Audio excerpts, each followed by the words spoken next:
What? Yo, man. This is big. We're going big. Like big. Yeah. Big. MTN Euro yatubereye very big. Ubu duhabwa 4G y'ibihumbi bitandatu y'ukwezi. MTN tuza bundles zirangira ari uko ukoresheje megabyte zawe. Inyongera ya 3G. Ibyiza byinshi ku bakiriya ba Yolo bimena bitwa Yolo Stars. Igabanyirizwa n'impano nyinshi. Nta yindi simu card ukeneye uretse simu isumba zose. Kanda akanyenyeri 154 urwego. Go big, go yellow, be great. Woo! Everywhere you go, MTN.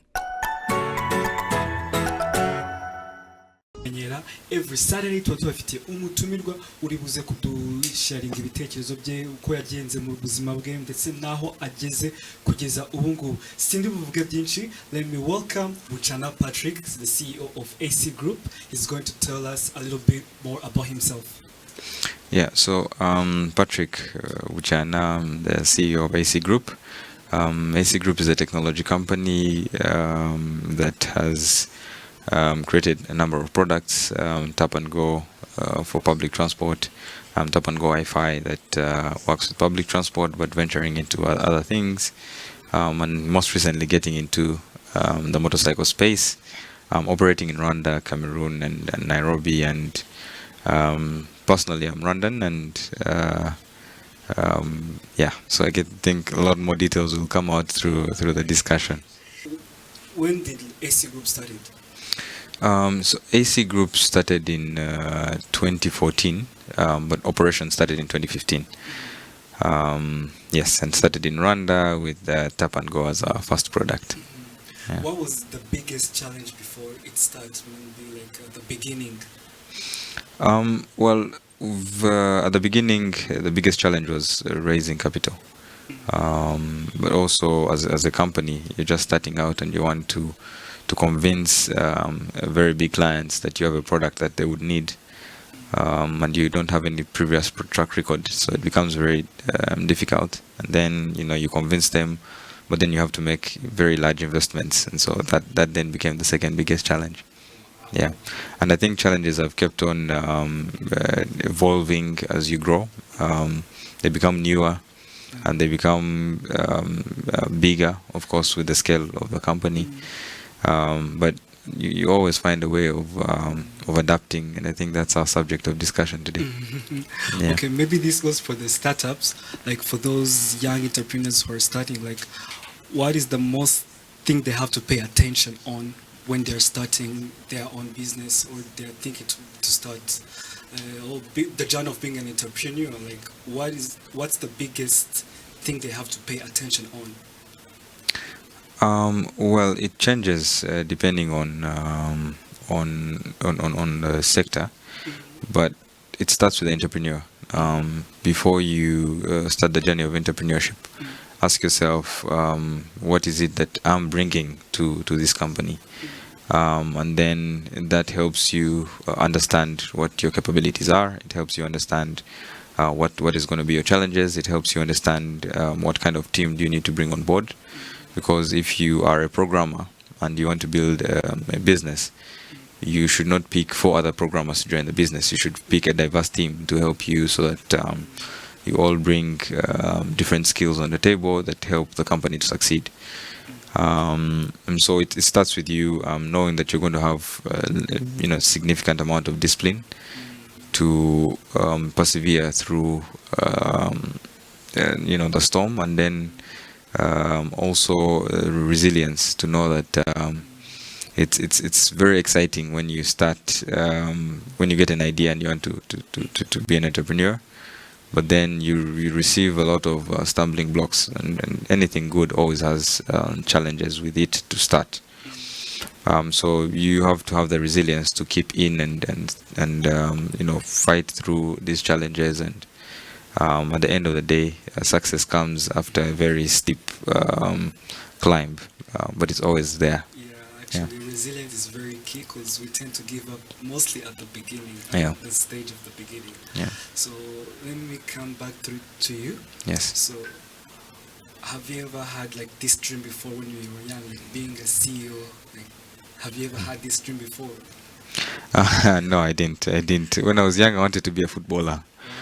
Later in life, I got to realize that I might not be able to play for Real Madrid or Arsenal and other big teams. And that's because it became less and less interesting as I got to learn other things. And then I decided that at some point I wanted to be a lawyer, and then I wanted to be an engineer. But you get to learn and get to be excited by different things. So 6 months before I started the business, I did not still know that I wanted to be an entrepreneur. So it's very recent. What do you think as the contributing factor to your success? So, well, that's almost 2 questions or 3 in one. Maybe to answer your first question, the main reason as to why we succeeded is that we got the right team in AC Group.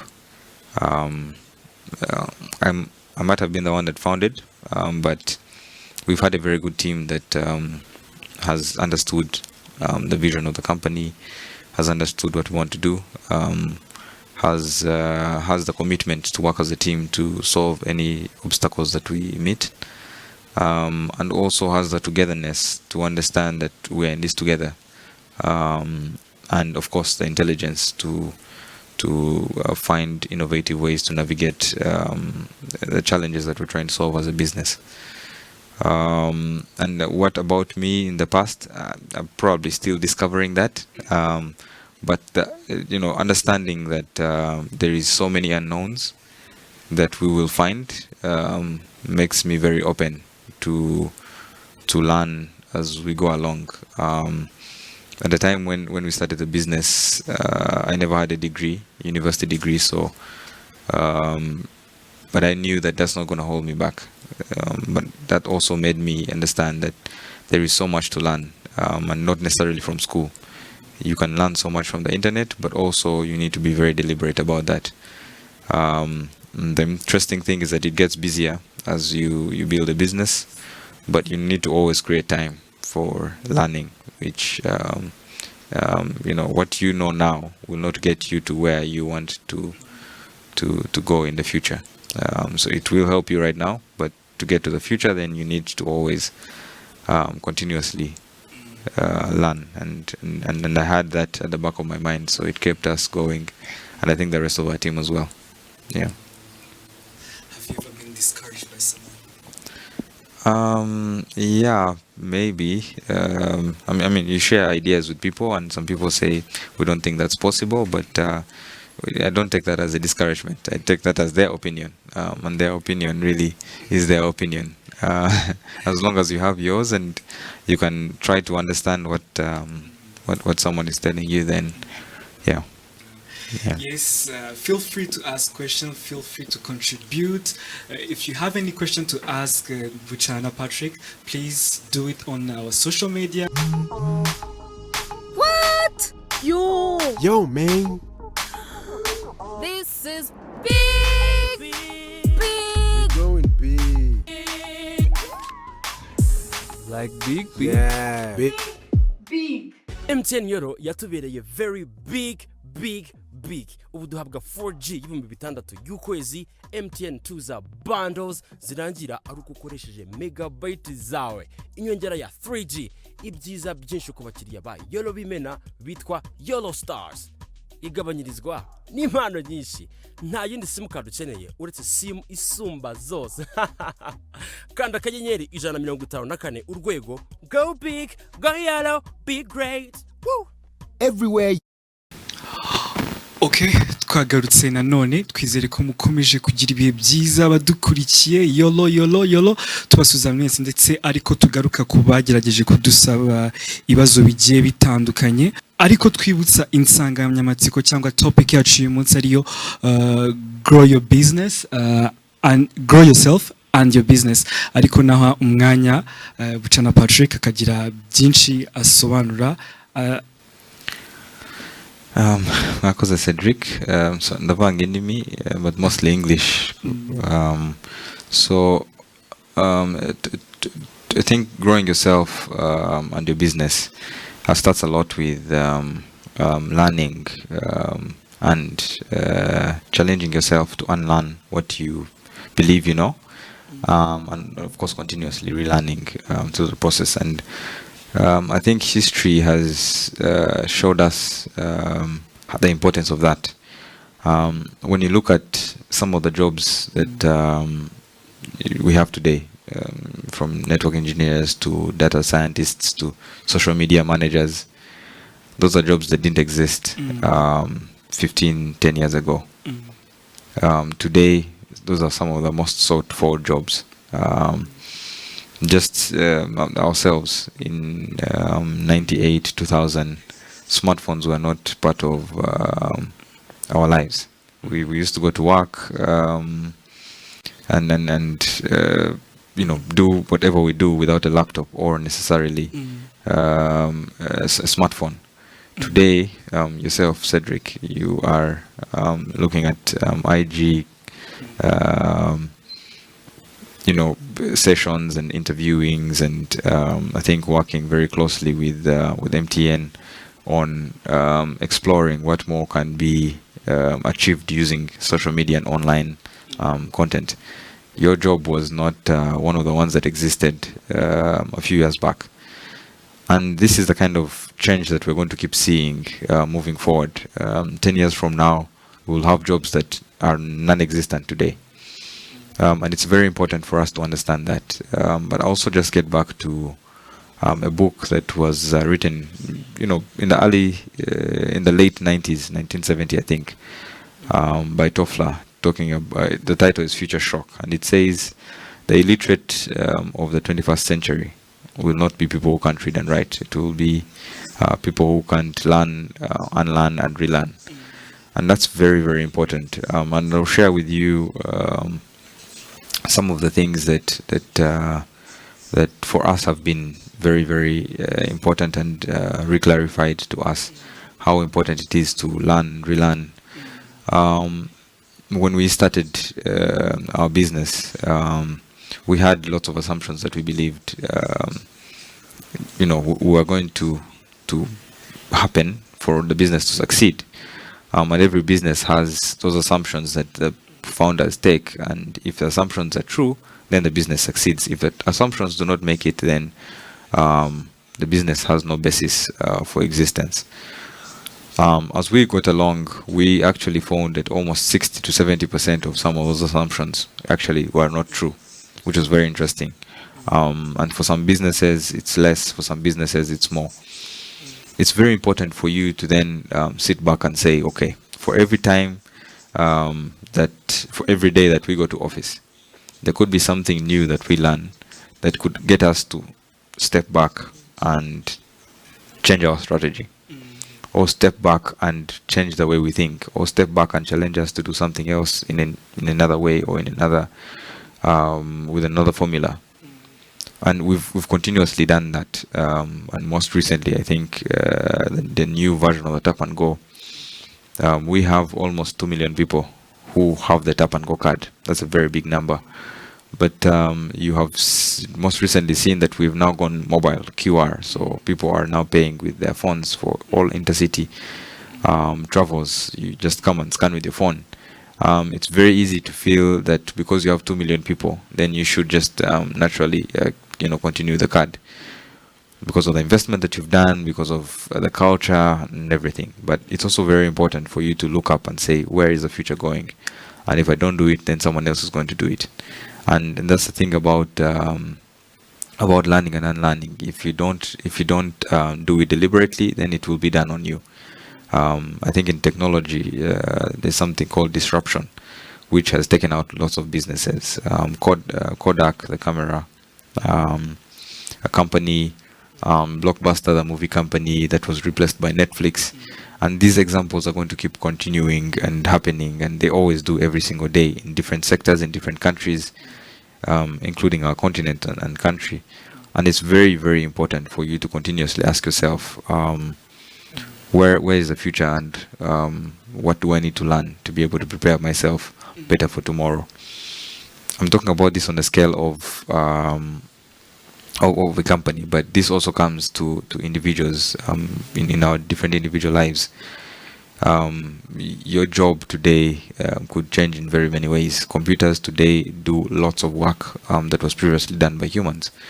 And what makes the difference between you and the computer is the fact that you have certain components that the computer does not have. One of them is emotional intelligence, and a few more are, the ability to critically think and use the tools that are available for you to get ahead. We previously used to have to go to university to learn. Now, on your smartphone, you have access to more information than you read in your lifetime. And every single day, new information is uploaded on that phone. And so, of course, it's a lot of information that could be bad and good, and some of it neutral. But you think through and say, what am I going to learn? How does it help me? And also getting out of your comfort zone to try things that you've not tried before. And it's very, very important. And then as I conclude through this subject, so that we spend more time accepting questions, I'll just, one of the researches done by Charles Darwin about, on his evolution research, talks about the animals that survive the most are not the ones that are the most intelligent, are not the ones that are the strongest, but the ones with the ability to adapt and advance. And so, just like that, it's the same for us. If you cannot challenge yourself to advance in terms of skills, to advance in terms of the way you think, to learn new skills, some of which you don't even feel like learning, you are going to be left behind. And in our journey of AC Group, we had to raise money at the beginning, and we've had to raise more money as we go ahead. It's been very important for us for me individually, I'll talk about myself, to get finance skills. I didn't study finance, but being able to understand numbers, being able to pitch, you'll be in situations where you don't necessarily have your CFO. You need to be able to have and understand numbers from A to Z. It's very difficult, of course, especially with the day-to-day running, but you have to create time for it, because if you don't, then very many opportunities, pass by, and you miss out on a lot. Yes. And so, yeah. Someone just gave us a comment, like learning and unlearning, like even in COVID-19. How was AC Group during this pandemic? That's interesting. First, of course, everyone had to work from home, so being able to adapt to non-physical meetings, and COVID-19 happened in an abrupt had an abrupt stop. So a lot of our businesses work with transport. It's one of the businesses that was stopped, so we were majorly affected as a business.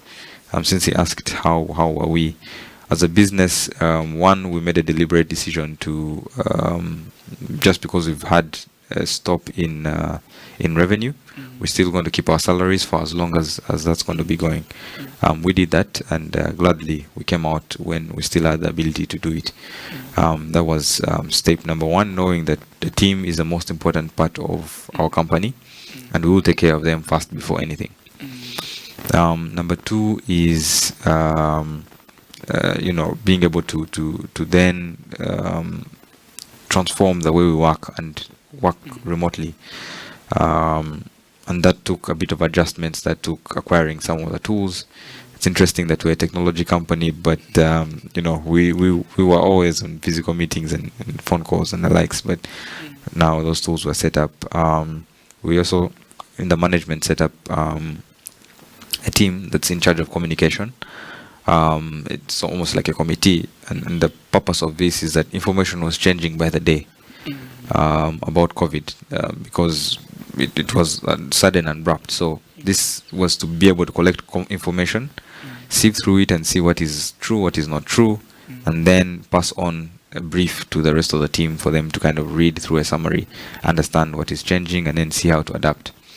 And then, of course, being able to to adjust our software to be able to do contact tracing should they find someone on the bus. We were able to help with that at some point. And then also understanding what is the future of transport, and how can we always pivot to accommodate shocks like this. And I think we're still in the process of doing that right now. That was a very interesting question. Yeah. Here we have another question from Rosine. She's asking, how did AC Group raise funds, and how do you identify and look for investors? So we raised funds. The first funds were from a bank. It was a very small amount. We wanted so much because we had to do so much, but they said first start with this. And what we did is that we said we've gotten much less than we had actually wanted to get. Let us do the most that we can with this. So we did. They were impressed with the growth, and they were impressed with the change, and most importantly, the clients could see the value that we're bringing. And then from there, we started growing that. We later raised money from normal fundraising with the Japanese company.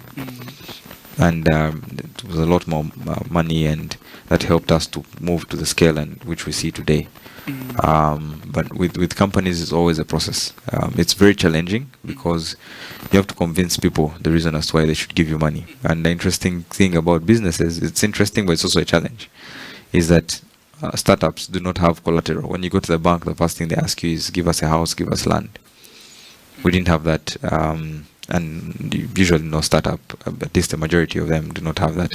So you have to find an interesting way of packaging your solution and convince people.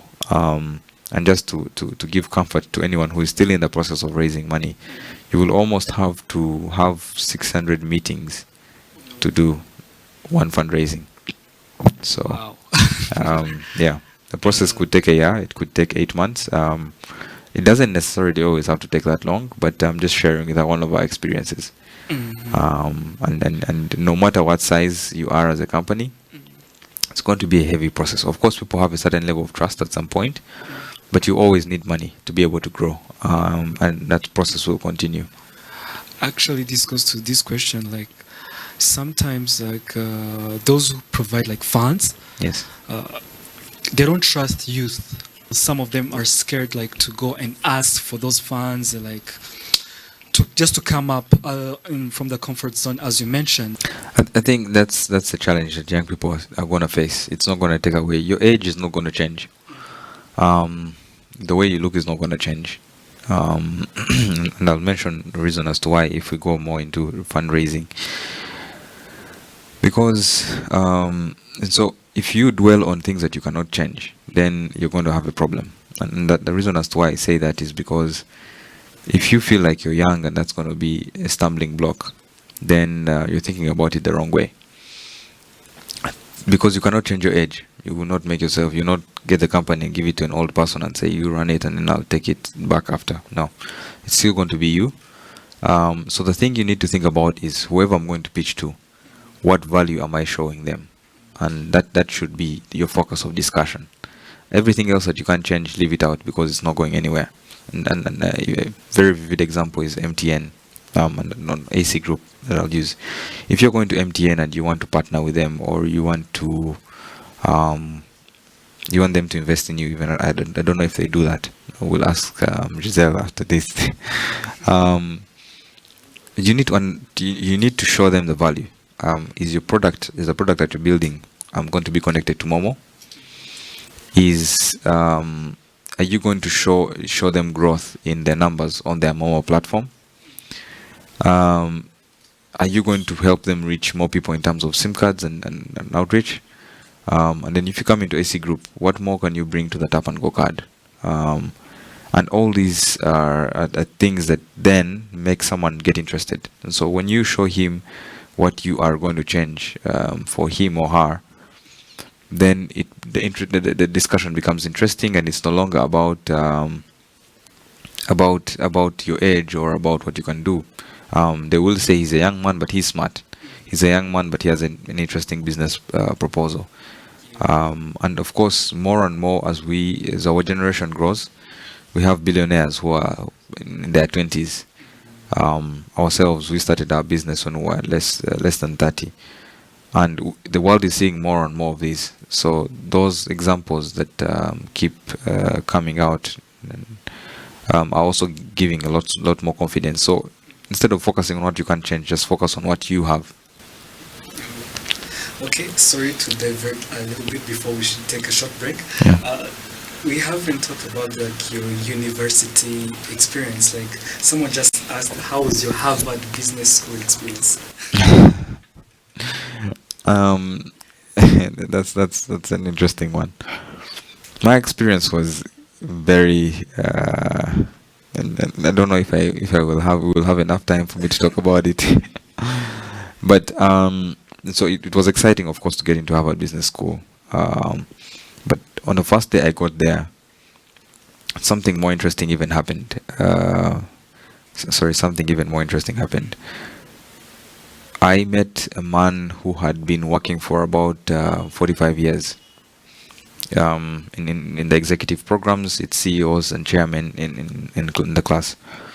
And so I asked him, what got you here? He looked a bit old, and I just wanted to know his story. He told me he's been here 14 times. He's been at Harvard Business School 14 times. And those have been different times in his career when he feels like, I need to go back and learn. Of course, he does not necessarily do the long program, so we're there for 3 years. Sometimes he was doing the short course of a week, 2 weeks, and 3 weeks. But what that taught me is that the process of learning is no longer just going to be something that you say, I'm going to school and then finish and then go do 5 years of work. No, it's going to be continuous. And you need to be very deliberate about it. So that opened up my eyes to understand that I'm here, but I'm going to come back. But while I'm here, what more can I get? And there's very many business principles that we studied and learned and have helped AC Group. And of course, it's fascinating to see professors that have led global companies. Some of them that you read about in the books that you read and magazines, and some of them that are stars. And so it was a very humbling experience for me, and very exciting, and I learned so much. I think I'm planning to start writing on my Facebook, so I'll share some of those principles, but if we had more time, I would share. But it's exciting. But most importantly, if you want to get into Harvard Business School, do not feel like it's too big for you to get in. There's always room for people, especially people from Rwanda. Our president has been there almost every year. Every year he used to go there for a lecture, and that's like a level of thought that that Harvard has of Rwanda and our president, and that's a big that's an opportunity for lots of other people to think and also have the confidence that they can get into Harvard. So we are back. Twizere kumeze neza, wowe wakizemo yolo yawe ukajya kuri internet ukaba dukurikiye kuri live muri uyu mwanya. Dukomeza n'ibibazo hano dufite Lucy Alba. She's asking, given that smart transport market is quite new in Rwanda, what are the challenges AC encountered? So challenges that, sorry, thanks for the questions. There are a lot. I was just a bit distracted. Yeah. So the challenges have been many, and as I said, they've evolved across. The biggest, of course, was changing mindset from paying cash to having a card that you move with and not forget, and then fundraising as a business, and then expansion to other products, expansion to new markets that are far different from Rwanda. Of course, less organized in terms of policy and operations and regulation, and the companies themselves. So of course now new products, new investments, new ways of doing things, and also managing ourselves as an institution at a certain the different sizes. So there've been very many, but we've managed to overcome some of them, and we're still overcoming others. continuous improvements of our products. We are launching Tap and Go Generation 2, which will be coming out towards middle end of next month, and it's going to be a whole new public transport in Kigali. And then, of course, the upcountry that's already updated and people using it. So, yeah, because there's many questions, I'll be quick. Yes. Let's give like a big shout out to these people who are giving us comment. Liliane, I see Divine, I see Carl, I see Ras, I see Romeo, keep it up, and I see Gasaro Ocean. She's asking the people going to be needing internet for that. What do you think about that? I'm sorry. And she's asking like the people are going to need like internet to access this kind of technology. Right. So it will need internet for the QR, but we're not taking away the card. So the card is not the QR is not coming and replacing the card. The card will still be available for people who want to use it. Yes, there's a challenge of smartphones when you talk about solutions that can be available on a smartphone, but there's also a very high number of people buying smartphones day by day, and that's the reason as to why we have the smartphone factory, Made in Rwanda smartphone factory here as well. So we will have solutions that cut across offline and online, and so no one should be worried about that. Okay. Some people have been asking, this is Prince, are you considering expanding to other region apart from Kigali? It's way similar to what Rosine asked. Is AC Group looking to scale smart transport to other African cities? What challenges do you see? Yes, we are. We've already done that. We have it in Yaoundé. We've started in Nairobi as well. The challenges are different for each of the cities. One, the culture, in terms of regulation and compliance is also very different across different cities, and that's also going to be a challenge. The teams, we have a very good team culture here, but it's also something that the way certain people work is also very difficult when you have remote offices to be able to have it there. There's possibility of doing it, but of course it's an uphill road. So yeah, those are among the major challenges that we see. Okay, here's another question. Actually, I wanted to ask this. Why AC Cold Group? Are you planning to have other solution services? Yes, so AC Group was called a group from day one, and that's majorly because we wanted to have many other services. Today we do have more services than Tap and Go. We have Tap and Go Wi-Fi. We have another one called Tap and Go Green that converts vehicles from using petrol, diesel to LPG gas. It's environmentally friendly, and it's also less you save on consumption as well. And then we also just recently started out with Tap and Go Ride, which is going to be a motor automation and payment using Tap and Go card. Like among those African countries that you've opened, like in Cameroon, have you encountered like let's say competitors? Yes, there's competitors everywhere. You just have to focus on what value do you bring, and how can you grow fast when you've started, and that's what we do continuously. Yeah. As we come back to the topic itself, as you grow yourself, as you grow your business, someone has asked who inspires you. That's interesting. So I have lots of people that inspire me. The first is thinking about the me that I can be tomorrow, better than I am today. So looking up to that is very good inspiration. And then I have people that inspire me from different categories, from one of my professors at Harvard, to some of my family members, to our president as well. His work ethic, his patriotism is also unmatched. And yes, a few other business leaders who have done amazing, innovative stuff. Yeah. Here we have another question from Ruba Duka Frank. He's asking, as you started to work in abroad, he's asking, what's your advice for Rwandan young entrepreneurs in regarding to going outside Rwanda? I wish I would get more clarity, but I'll try to answer what I think he's alluding to.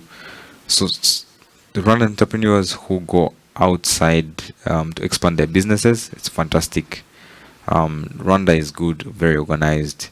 It's a great place to start. But if you want to grow a business to become much bigger, you need to export and have Rwanda as your base. When it comes to entrepreneurs who go outside to study, it depends. If you are going to start an entrepreneurial journey, then you need to also put into perspective how whatever you're going to do is going to keep the business running. If it is in favor of the business, you'll get gaining new skills for you to come back and improve what you're doing. Fantastic. But if you are running your business and you're just going and you're going to be permanently there for some time, that's going to be extremely difficult. Or you need to have a way around that. And so I think we can move on to the next question since I don't have as much clarity. It's okay. Shout out to everyone who's following us. I see Nadine, I see Steve Wale. Yes. Shout out to Jean-Claude, Liliane, and Girunkunda. Mwese murakoze kutukurikira cyane. As we conclude with this session, ngira ngo mwize byinshi bitandukanye uko wakiteza imbere ubwawe ndetse unateza na business yawe ubwawe. Mukomeze kudukurikira kuri MTN Rwanda. Tugana ku musozo, what's your closing remark for this session? Is to thank MTN for having me here today and encourage everyone out there that's pursuing the entrepreneurship journey, but a lot more other careers that also bring value to the community and the society we live in. There's going to be so many challenges if you want to do something that's difficult. But there's room for you to keep growing. There's room for you to overcome those challenges that you're facing, and keep networking and keep growing in every aspect. Learn, challenge yourself to try something new, learn it and be very good at it. And I wish you all the best, and God bless you. Thank you so much, Buchana Patrick. What? Yo, man. This is big. We're going big. Like big. Yeah. Big. MTN Euro yatubereye very big. Ubu duhabwa 4G y'ibihumbi bitandatu y'ukwezi. MTN tuza bundles zirangira ari uko ukoresheje megabyte zawe, inyongera ya 3G, ibyiza byinshi ku bakiriya ba Yolo bimena bitwa Yolo Stars. Igabanyirizwa n'impano nyinshi, nta yindi simukadi ukeneye uretse simu isumba zose. Kanda akanyenyeri 154 urwego. Go big, go yellow, be great. Woo! Everywhere you go, MTN.